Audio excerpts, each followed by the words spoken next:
அனைத்து தமிழ் உறவுகளுக்கும் அன்பு வணக்கங்கள். இது உங்கள் நெற்றிக்கண், நான் உங்கள் மகிழன். ஒரு வழியா 10 நாட்களுக்கும் மேலாக போராடி கொண்டிருக்கக்கூடிய தூய்மை பணியாளர்களை தமிழ்நாட்டின் தங்க தளபதி, தமிழக வெற்றி கழகத்தின் தலைவர் திரு விஜய் அவர்கள் சந்திச்சிட்டாரு. நீங்க நினைக்கிற மாதிரி போராட்ட களத்திற்கு சென்று அங்கே போராடி கொண்டிருக்கின்ற மக்களை நேர்ல சந்திக்கல. அதுக்கு பதிலா போராடி கொண்டிருக்கின்ற மக்களை தன்னுடைய கட்சி அலுவலகம் இருக்கக்கூடிய பனையூருக்கு வர வச்சு பேசியிருக்கிறாரு. இதுக்கு பேர் என்ன? அரசியலா? இல்லை, இதுக்கு பேரு தான் அகம்பாவம், ஆணவம், திமிர்த்தனம். இப்படி ஒரு அரசியலை செய்யறதுக்கு நீங்க எதுக்காக கட்சி தொடங்கி நான் பெரிய மாற்றத்தை கொண்டு வர போறேன் அப்படின்னு சொல்லிக்கிட்டு அரசியலுக்கு வந்தீங்க? எப்படி தேர்தல் நேரத்திலயாச்சும் ஓட்டு கேட்டு மக்களை சந்திக்க வருவீங்களா? இல்லைன்னா பனையூர்லயே உக்காந்துக்கிட்டு தொகுதி வாரியா மக்களை கூப்பிட்டு ஓட்டு கேட்பீங்களா? செஞ்சாலும் செய்வீங்க. இதுக்கு பேர் தான் பண்ணையார் மனநிலை. தளபதி விஜய் அவர்களை பற்றி நானே இப்படியெல்லாம் பேசுவேன் என்று கனவிலும் நினைத்து பார்க்கவில்லை. ஏன்னா நானே ஒரு முரட்டு அணிலு, நானே ஒரு தீவிரமான விஜய் ரசிகன். ஆனா அதெல்லாம் சினிமாவில் மட்டும். அரசியல்ல விஜய் அவர்களை ஒரு தலைவரா என்னால பார்க்கவே முடியல. ஏன்னா அவர் செய்யறது எதுவுமே அரசியலே கிடையாது, வெறும் பப்ளிசிட்டி ஸ்டண்ட். கொஞ்ச நாளைக்கு முன்னாடி அவருடைய கட்சியின் மாவட்ட செயலாளர்கள் கூட்டம் நடந்துச்சு. அதுல விஜய் அவர்கள் என்ன பேசினாரு? மக்களிடம் செல், மக்களுடன் வாழ், மக்களிடம் இருந்து கற்றுக்கொள் அப்படின்னு சொன்னாரு. இந்த அறிவுரை மாவட்ட செயலாளர்களுக்கு மட்டும்தானா? விஜய் அவர்களுக்கு கிடையாதா? அவர் என்ன செஞ்சுக்கிட்டு இருக்கிறாரு? பனையூரிலேயே இரு, பனையூரிலேயே வாழ், ஜான் ஆரோக்கியசாமியிடம் இருந்து மட்டும் கற்றுக்கொள் அப்படிங்கிற ரேஞ்சில் அரசியல் செஞ்சுக்கிட்டு இருக்கிறாரு. இப்ப போராடும் மக்களை களத்திற்கு போய் பார்க்கறதுல விஜய்க்கு அப்படி என்னதான் தயக்கம்? எனக்கு கொஞ்சம் புரியுற மாதிரி எடுத்து சொல்லுங்களேன். களத்துக்கு வரமாட்டீங்க, மக்களை சந்திக்க மாட்டீங்க, மக்களோட பிரச்சனைக்கு குரல் கொடுக்க மாட்டீங்க. ஆனா நாங்க உங்களுக்கு ஓட்டு போட்டு உங்களை சிஎம்மா ஆக்கிடணும். என்ன சார் நியாயம் இது? கேட்டா என்ன சொல்றாங்க? விஜய் வந்தா போக்குவரத்து நெரிசல் ஏற்பட்டுடும், அளவுக்கு அதிகமான கூட்டம் கூடிடும். கூடட்டும், கூடுனா போராடி கொண்டிருக்கின்ற அந்த தூய்மை பணியாளர்களோட போராட்டத்திற்கு அது மேலும் வலிமையத்தானே சேர்க்கும். இந்த அரசுக்கு மேலும் மேலும் அழுத்தங்களை ஏற்படுத்தி போராடும் மக்களோட கோரிக்கையை விரைந்து நிறைவேற்றுவதற்கு அது ஒரு வழியை ஏற்படுத்துமா இல்லையா? அப்ப அதை செய்யறதுல விஜய்க்கு என்ன தயக்கம்னு கேட்கிறேன். தூய்மை பணியாளர்கள் யாரு? நமக்காக நம்முடைய நகரத்தை சுத்தப்படுத்தி ஆரோக்கியமா வச்சுக்கிட்டு இருக்கிறவங்க. அப்படிப்பட்ட மக்கள் இன்னைக்கு அவங்களுடைய வாழ்வாதாரத்திற்காகவும் வேலை வாய்ப்பிற்காகவும் நிரந்தர ஊதியத்திற்காகவும் பணி பாதுகாப்பிற்காகவும் 10 நாட்களுக்கும் மேலாக வெயில் மழை குளிர்னு பார்க்காம தொடர்ந்து போராடிக்கிட்டு இருக்கிறாங்க. அவங்களுக்கு ஆதரவா களத்துல போய் நின்னா அது அந்த மக்களுக்கு எவ்வளவு பெரிய ஒரு ஆத்ம பலத்தை கொடுத்திருக்கும். ஏன் இதை பத்தி எல்லாம் விஜய் அவர்கள் யோசிக்கவே இல்லை? நேற்றைக்கு விஜய் அவர்களை சந்திக்க சென்ற போராட்ட குழுவின் ஒருங்கிணைப்பாளர், அவருடைய பெயர் பாரதி அப்படின்னு நினைக்கிறேன். அவர் என்ன சொல்றாருன்னா, இல்ல விஜய் அவர்கள் நேற்று இரவே மக்களை சந்திக்கிறதா இருந்தாரு, நாங்க தான் மறுத்துட்டோம். நீங்க வந்தீங்கன்னா இங்க போக்குவரத்து நெரிசல் ஏற்படும், அதனால நாங்களே உங்களை சந்திக்கிறோம் அப்படின்னு சொல்றாரு. இது உண்மையா? விஜய் அவர்களுக்கு அப்படி போராடும் தூய்மை பணியாளர்கள் மேல உண்மையாகவே அக்கறை இருந்திருந்தால் என்ன செஞ்சிருக்கணும்? அவங்க 11 நாளா போராடிக்கிட்டு இருக்கிறாங்க. இன்னையோடு சேர்த்து 12 நாள் அப்படின்னு நினைக்கிறேன். 11வது நாள்ல தான் போராட்ட குழு ஒருங்கிணைப்பாளரை கூப்பிட்டு விஜய் அவர்கள் சந்திச்சிருக்கிறாரு. அப்ப கடந்த 10 நாளா என்ன செஞ்சுக்கிட்டு இருந்தாரு? ஒரு அறிக்கை வெளியிட்டு இருக்கலாமே. போராடும் தூய்மை பணியாளர்களின் போராட்டத்திற்கு நான் என்னுடைய ஆதரவை வழங்குகிறேன் அப்படின்னு ஒரு அறிக்கை வெளியிட்டு இருக்கலாமே. விட்டு இருந்தா விஜய் அவர்களுக்கு உண்மையாகவே அந்த மக்கள் மீது அக்கறை இருக்கு அப்படின்னு நாம புரிஞ்சுக்கலாம். ஆனா அவர் அப்படி எதுவுமே செய்யலையே. எல்லாரும் போட்டு அடி அடின்னு அடிச்சு வெளுத்ததுக்கு பிறகுதான் ஐயோ இது எங்கடா நமக்கு பெரிய பிரச்சனையா வந்துருமோ அப்படிங்கிற பயத்துல அவசர அவசரமா இந்த சந்திப்பை ஏற்பாடு செஞ்சிருக்கிறாரு. உண்மையான அக்கறை இருக்கின்ற தலைவன் என்ன செய்வான்? அண்ணன் சீமான் என்ன பண்ணாரு? அவரு தொடர்ச்சியான பல போராட்டங்கள் பொதுக்கூட்டங்கள்ல கலந்துகிட்டு இருந்தாரு. ஆனாலும் அவர் நேரடியா கலந்துக்கிறதுக்கு முன்னாடியே ஒரு அறிக்கையை வெளியிட்டார். போராடும் மக்களின் கோரிக்கையை ஆதரிச்சு அதை அரசு நிறைவேற்ற வலியுறுத்தி ஒரு அறிக்கையை வெளியிட்டார். அடுத்ததா அந்த பகுதி கட்சி நிர்வாகிகளை அனுப்பி அந்த மக்களுக்கு பக்கபலமா நிக்க சொன்னாரு. அவங்களுக்கு தேவையானதை செஞ்சு கொடுக்க சொன்னாரு. அண்ணன் சீமான் தன்னுடைய நிகழ்ச்சிகளை எல்லாம் முடிச்சிட்டு சென்னை வந்த அடுத்த நாளே அந்த மக்களை தான் போய் பார்த்தாரு. ஒரு நாள் மட்டும் கிடையாது, இன்னைக்கு மறுபடியும் போய் அந்த மக்களை சந்திச்சு பேசி இருக்கிறாரு. மக்களை அப்படியே தரையில உக்காந்து அவங்களுடைய கோரிக்கையை கேட்டாரு. அவங்களுக்கு சாப்பாடு கொடுத்து, நான் இருக்கிறேன் உங்க கூட, நீங்க கவலைப்படாதீங்க, நிச்சயமா நீங்க ஜெயிப்பீங்க அப்படின்னு சொல்லி அவங்களுக்கு நம்பிக்கையை கொடுத்துட்டு வந்திருக்கிறாரு. இதுதான் ஒரு தலைவனுக்கான அழகு. ஆனா விஜய் அப்படி எதுவுமே செய்யலையே.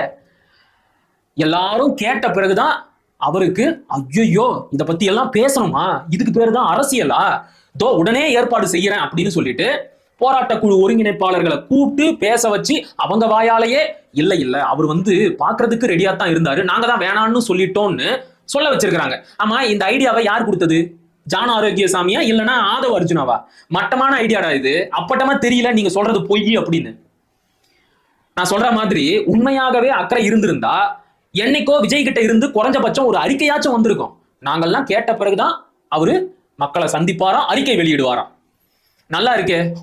ஒண்ணுக்கும் இவர்கிட்ட போய் நாங்க கெஞ்சணும், ஐயா செம்மணிய பத்தி கொஞ்சம் பேசுங்க ஐயா, ஐயா கவின் ஆணவ படுகொலை செய்யப்பட்டு இருக்கிறாருங்கய்யா, அதுக்காக கொஞ்சம் குரல் கொடுங்க ஐயா, ஐயா தூய்மை பணியாளர்கள் 10 நாட்களுக்கும் மேலாக போராடிக்கிட்டு இருக்கிறாங்க ஐயா, அதுக்காக பேசுங்க ஐயா அப்படின்னு இவர்கிட்ட நாங்க போய் கெஞ்சணும். அப்புறம் எசமா பார்த்துட்டு அப்படியா சரி ஓகே இதுக்கு ஒரு அறிக்கையை விடு, அவங்கள கூப்பிடு, அவங்கள பாக்குறேன் அப்படின்னு ஆர்டர் போடுவாரு. இதுக்கு பேர் என்ன தெரியுமா? அரசியல் கிடையாது. ஆனா அதை சொன்னா ரொம்ப கொச்சையா இருக்கும். நானே விஜய் அப்படியெல்லாம் பேசுறதுக்கு விரும்பல. நான் மறுபடியும் சொல்றேன், விஜய் அவர்களுக்கு தூய்மை பணியாளர்களோட போராட்டத்தின் மீதும் அவங்களோட அந்த உரிமையின் மீதும் எந்த ஒரு அக்கறையும் இல்லை.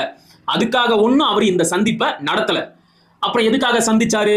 நாம எல்லாம் கேள்வி கேட்டு அழுத்தம் கொடுத்ததுனால ஏற்பட போகின்ற அரசியல் அவப்பெயருக்கு பயந்துகிட்டு இந்த சந்திப்பை நடத்தினாரா அப்படின்னு கேட்டா அதுவும் கிடையாது.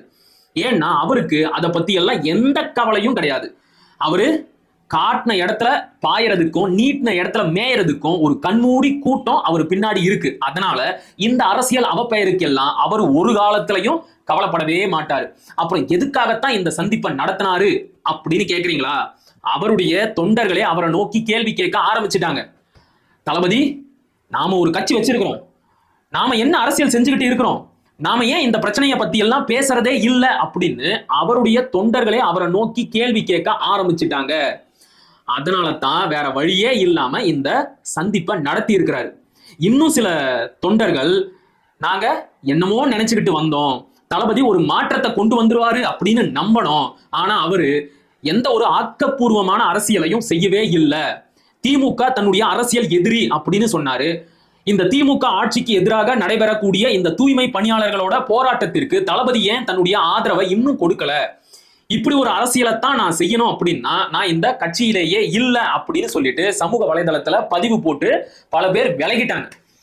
என்னடா இது, முதலுக்கே மோசம் வந்துடும் போலயே, கொஞ்சம் கொஞ்சமா இந்த கூட்டம் நம்மளை விட்டு போகுது போலயே அப்படிங்கிற அச்சத்துலதான் இந்த சந்திப்பை நடத்தி இருக்கிறார். தன்னுடைய தொண்டர்களை தக்க வச்சுக்கணும் அப்படிங்கிற ஒரே காரணத்திற்காகத்தான் திரு விஜய் அவர்கள் இந்த சந்திப்பை நடத்தினாரே ஒழிய மற்றபடி அவருக்கு தூய்மை பணியாளர்களோட போராட்டத்தின் மீது எந்த ஒரு மதிப்பும் மரியாதையும் இல்லை. இன்னும் சொல்ல போனா அவங்க எதுக்காக போராடுறாங்க அப்படிங்கிற விஷயமே அவருக்கு முழுசா தெரியாது. ஏன் தளபதி, நான் தெரியாமத்தான் கேட்கிறேன். நீங்க திரையில தான் பெரிய பெரிய டானு அரசியல்வாதி இவங்களை எல்லாம் எதிர்த்து போராடி ஜெயிக்கிற மாதிரி நடிச்சு எங்களை ஏமாத்துனீங்க. தரையில அரசியல் செய்ய போறேன் அப்படின்னு சொல்லி இந்த அப்பாவி மக்களை ஏமாத்தணுமா? இந்த பாவம் எல்லாம் உங்களை சும்மா விடுமா? சொல்லுங்க பார்க்கலாம். ஒரு உண்மையான தலைவரா இருந்திருந்தா நீங்க என்ன பண்ணிருக்கணும்? போராட்டம் தொடங்கின அடுத்த நாள் களத்துக்கு நின்று இருக்கணும். ஏன் வரல? கமலஹாசனை கர்நாடகாவில் போட்டு புரட்டி எடுத்தாங்க, அதுக்கு நீங்க வாயை திறக்கல. ஏன்னா நீங்க வாயை திறந்து ஏதாச்சும் பேசினா உங்களுடைய ஜனநாயகன் படம் கர்நாடகாவில் ஓடாது. முல்லை பெரியாறு அணை சிக்கல்ல கேரளாவுக்கு எதிராக நீங்க எதுவுமே பேச மாட்டீங்க, பேசினா உங்களுடைய கடைசி படம் அங்க ஓடாது. சரி, இதுல எல்லாம் கூட ஒரு லாப நஷ்ட கணக்கு இருக்கு. இது தமிழ்நாட்டுக்குள்ள நடக்கிற பிரச்சனை தானே.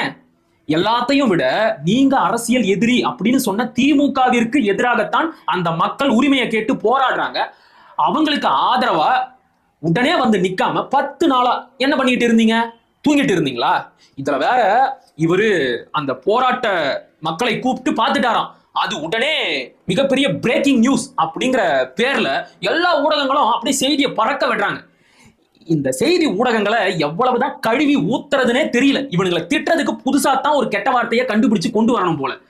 ஏன்டா டேய், உங்களுக்கு எல்லாம் கொஞ்சம் கூட கூச்சமாவே இருக்காதா? ஒரு மனுஷன் போராட்ட களத்துக்கு நேர்ல வராம போராடி கொண்டிருக்கக்கூடிய மக்களை அவருடைய கட்சி அலுவலகத்துக்கு கூப்பிட்டு பாப்பாராம், அது ஒரு முக்கிய செய்தி அப்படின்னு சொல்லி நீங்க வெளியிடுவீங்க. ஆனா அண்ணன் சீமான் அவர்கள் தொடர்ந்து 2 நாள் களத்துக்கு போய் அந்த மக்களுக்கு ஆதரவா நிக்கிறாரு. அவங்களோட சரிக்கு சமமா உட்காந்து அவங்கள கட்டி தழுவி ஆற அணைச்சு அவங்களுடைய அழுகையையும் கோரிக்கையையும் காது கொடுத்து கேட்கிறாரு. ஏன் இதை பத்தி எந்த ஊடகமும் ஒரு செய்தியை கூட வெளியிடல? உங்களுக்கு தேவையெல்லாம் டிஆர்பி. யாரை காட்டினா சேனல் ஓடுமோ அவங்கள மட்டும்தான் காட்டுவீங்க. இவனுங்களை எல்லாம் பேசவே கூடாது. ஏன் தெரியுமா? நாளைக்கே இந்த நாட்டுல விபச்சாரம் சட்டப்பூர்வமாக மாற்றப்பட்டால் அந்த விபச்சாரத்துக்கு கூட இந்த செய்தி ஊடகங்கள் விளம்பரம் வெளியிடுவாங்க. அந்த அளவுக்கு கேடு கெட்டவனுங்க இவனுங்க கிட்ட போய் ஊடக அறம் மொரம் அதையெல்லாம் எதிர்பார்த்தா கிடைக்குமா சொல்லுங்க? நீங்க இன்னொரு கொடுமையான விஷயத்தையும் சேர்த்தே பாருங்க. அங்க 11 நாட்களா அந்த மக்கள் போராடுறாங்கல்ல, அதை பத்தி எந்த செய்தி ஊடகமாச்சும் ஒரு டிபேட் நடத்தி பாத்தீங்களா? ஒரு டிபேட். புதிய தலைமுறை, நியூஸ் 7, நியூஸ் 18 தமிழ், யாராச்சும் ஒருத்தர், குணசேகரனை விடுங்க, சன் டிவியை விடுங்க, கலைஞர் செய்தியை விடுங்க, மற்றவங்களுக்கு எல்லாம் என்னாச்சு? ஒரு டிபேட் நடத்திருப்பீங்களா? உப்பு சப்பே இல்லாத விஷயத்தை எல்லாம் எடுத்து பேசுறீங்களே, நீங்க எல்லாம் மனுஷங்களாடா? மனுஷங்களா? நீங்க உட்பட இந்த நகரமே தூய்மையா இருக்கணும் அப்படின்னு தானே அந்த மக்கள் உயிரை பணையம் வச்சு வெயில் மழை புயலுன்னு பார்க்காம இந்த களத்துல இறங்கி வேலை பார்த்தாங்க. அந்த மக்கள் உரிமையை கேட்டு போராடும் போது அதை பத்தி யாருமே விவாதம் நடத்த மாட்டீங்க. நடத்தினா திமுகவிற்கு எதிராக போயிடும். அதானே? இந்த சில்லற பசங்களை விடுங்க, இன்னும் 4 எச்ச பசங்க இருப்பானுங்களே, திமுகவை ஆதரித்து பேசக்கூடிய யூடியூபர்ஸ். எங்க போனா இந்த அண்டா செந்தில்வேலு? எங்க போனாரு ஜீவ சகாப்தன்? மற்றும் பல இத்தியாதி பக்கவாத்தியங்கள் எல்லாம் இருக்கும்ல, அவங்க எல்லாம் எங்க போனாங்க? ஏன் வாயை திறந்து பேசவே மாட்டேங்கிறாங்க? இவங்க தான் மக்களுக்கான அரசியல் செய்யறவங்களா? இறுதியா தளபதி விஜய் அவர்களுக்கு ஒண்ணு மட்டும் சொல்லிக்கிறேன். நீங்க உண்மையாகவே மக்களுக்கு சேவை செய்யணும் அப்படிங்கிற நோக்கத்துல தான் கட்சி தொடங்கி வந்திருக்கிறீங்க அப்படின்னா களத்துக்கு வாங்க. அதை விட்டுட்டு எல்லாரையும் நீங்க இருக்கிற இடத்துக்கு வர வைக்கணும் அப்படின்னு நினைக்காதீங்க. அது ரொம்ப தப்பு. அதுவே உங்களுடைய அரசியல் வாழ்க்கைக்கு மொத்தமா முடிவுரை எழுதிடும். நீங்க இப்ப பாக்குற வேலை உங்களுக்கு நீங்களே குழிய தோன்ற வேலை. தயவு செஞ்சு அப்படி பண்ணாதீங்க. களத்துக்கு வாங்க, ஆக்கப்பூர்வமான அரசியலை செய்யுங்க. உங்களுடைய ரசிகர்களுக்கு, அவங்க இன்னும் ரசிகர்களா தான் இருக்கிறாங்க, அவங்களுக்கு தயவு செஞ்சு அரசியலை சொல்லி கொடுங்க. ரொம்ப கேவலமா மட்டமா பேசிக்கிட்டு திரியிறானுங்க. புரியுதா? மீண்டும் ஒரு காணொலியில் சந்திப்போம். அதுவரை இணைந்திருங்கள். இது உங்கள் நெற்றிக்கல். நான் உங்கள் மகிழன். படிப்போம், பகிர்வோம், பயன்பெறுவோம், கற்போம், கற்பிப்போம், களமாடுவோம். தமிழ் வெல்க, தமிழர் வாழ்க, தமிழ்நாடு வளர்க, தமிழ் தேசியம் மலர்க, மலர்க, மலர்க. நன்றி, வணக்கம்.